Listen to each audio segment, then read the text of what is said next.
everybody, this is Joe from Lyonhart.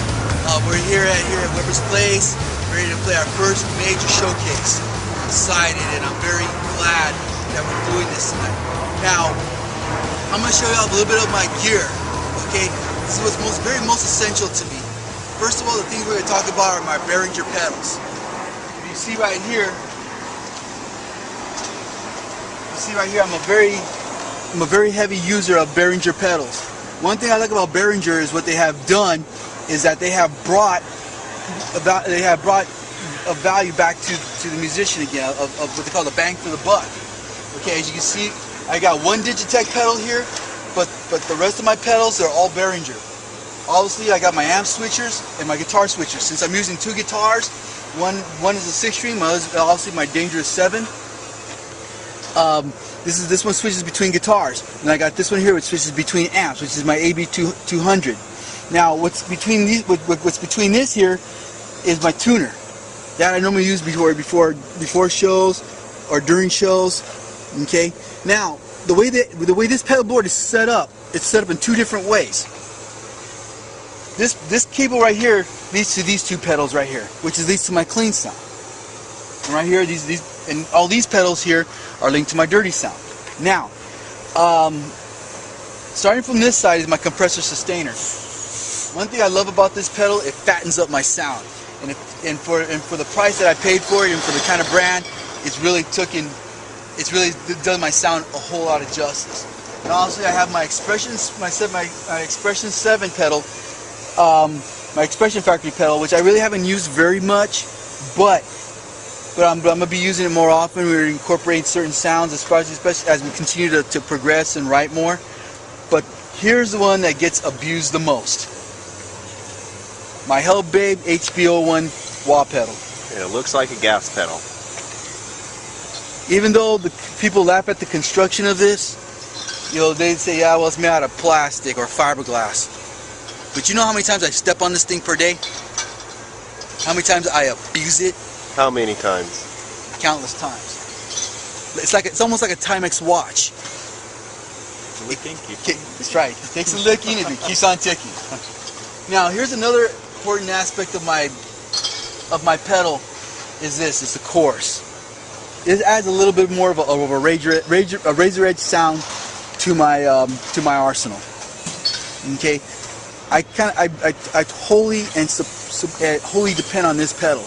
It has the sound of an old pedal that I used to have a long time ago called an Arion stereo chorus. This one pretty much has the same exact sound. So the more I turn up the volume on it, the more shimmering it comes out. But it's not like most chorus pedals that has that very super richness. It's just the right blend where it makes it sound razory without sounding too shimmery. Now also I have my noise pedal here, which kind of controls the sound, controls the noise that comes out here. Not my guitar sound, or the sound that comes out of the guitar, because this thing produces a noise that kind of sounds like a tornado's coming out of it. And when this pedal's engaged, it sounds like it brings it down like the amp is making no sound whatsoever. It's nice and quiet. Now, this pedal right here, these two pedals right here, this right here is my pedal simulator.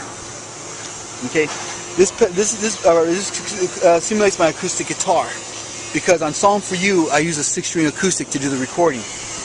But because of time and because of things I want to do, this is more used to simulate my acoustic, which is a Sunlight Jumbo. Now here, this pedal which I recently acquired is my digital multi-effects pedal.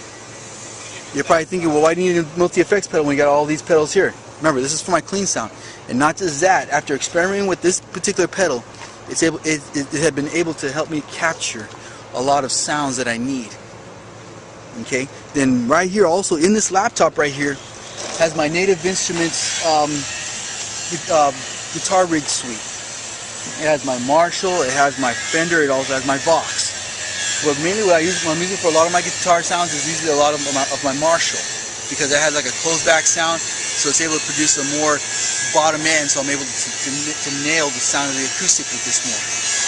Okay, and what also pumped into it is this guitar link interface base right here that I use. which will be hooked into a direct box, which will go straight into the house. The reason why I have this there, even though I love to get the Behringer Vampire, which almost does the same exact thing, but it kind of lessens the load and it allows me for more easier portability. And right here I have an old abused favorite. I have my my Behringer UC202, which I normally use for this thing for my home studio, but it's also going to be used tonight, as where the bulk of the sound will be coming from. And that's all what I've used right now so far. Okay. Now, as you see, I value, economy is very rough on us all, so I needed something that's going to be able to help me get my sound and being able to produce the sounds that I need. And Behringer has been very good to me. I'm not endorsed by them yet, or hopefully soon, or maybe, but I really do heavily endorse their products. I like to use more of their products on, more available. Even though I have my choice of preferences, but as far as the gear I use on the floor, it's Behringer.